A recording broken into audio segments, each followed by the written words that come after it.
I'm Chris Mason. I'm a geneticist at Weill Cornell Medicine. My specialty is developing new technology in genetics to let us peer inside of individual single cells to look at the DNA and the RNA and the changes inside those cells, both at the genetic and epigenetic level. When I was younger, I was always interested in genetics and how you go from one individual cell as an embryo and become all the trillions of cells in your body. And one of the ways that occurs is through epigenetic manipulation. In all of your cells in your body, the DNA is the same across all of your cells, but the epigenetics is what actually decides what genes get turned on and turned off. And so if genetics is the book of your life, epigenetics is deciding what paragraphs you might read to turn things on and off. This is what happens also in cancer. Some things that should be off suddenly become on, or that should stay on suddenly get turned off. Once I started my laboratory and doing more work in genetics and epigenetics, I actually became more and more fascinated with cancer. How can these cells be so mutated and yet still survive within the body? We've been studying leukemia and other cancers and really understanding and observing that they change dramatically after therapy, that they're really crafty and I would say very evil in their ability to find new ways around whatever you're trying to do to kill them.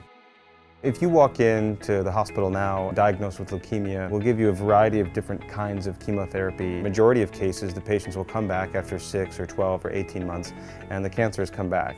When patients relapse, they'll have a less chance of responding to therapy again, and also they're likely to live less longer. The better we can understand what's happening at relapse and why have the cells evaded therapy, the better we'll be to be able to target them and design new therapies.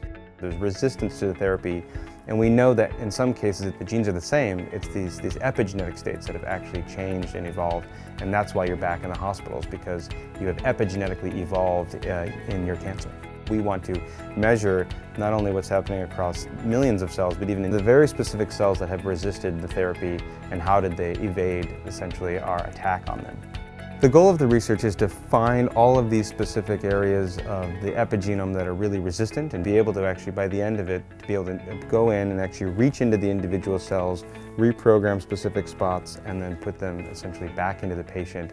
Fixed is the long-term goal. So if you could do that, you could actually fix someone's cells outside of their body and then put them back in their body and treat someone with their own cells.